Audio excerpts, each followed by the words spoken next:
સમાચારમાં વાત હવે વડોદરાની કરીએ। નોરતાના પહેલા દિવસે યુનાઇટેડ વેના ગરબામાં વિવાદ થયો। ગ્રાઉન્ડમાં કાદવ કિચનને લઈ ખેલૈયાઓએ હોબાળો મચાવ્યો। યોગ્ય વ્યવસ્થા ન હોવાથી ખેલૈયાઓએ રિફંડ માટે રજૂઆત કરી।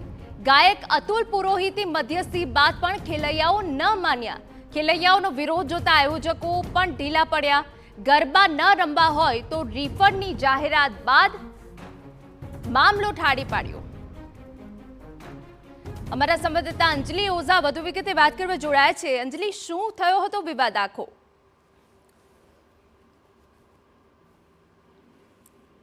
જી અંજલિ।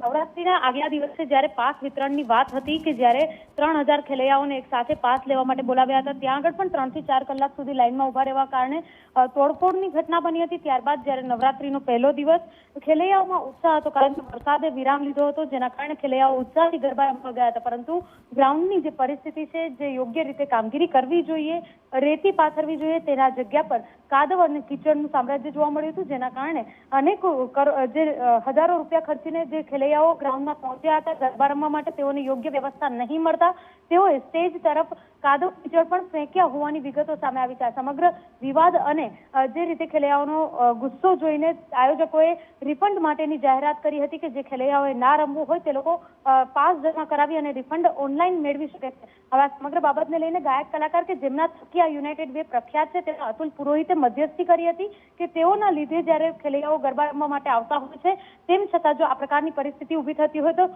જે આજથી આ નવરાત્રીના દિવસે જે ગરબાનું ગ્રાઉન્ડ છે તે યોગ્ય કરી આપવામાં આવશે તેવી પણ વાત કરી હતી। તેમ છતાં ખેલૈયાઓમાં ક્યાંક નારાજગી જોવા મળી રહી છે। એટલે હવે આજે જ્યારે ઓનલાઈન રિફંડની વાત કરી છે કે જે ખેલૈયાઓએ પોતાનું રિફંડ જોઈતું હોય, નવરાત્રીમાં યુનાઇટેડ વેમાં ગરબા ના રમવા હોય તે લોકોને રિફંડની વાત કરી છે, ત્યારબાદ મામલો થાળે પડ્યો હતો।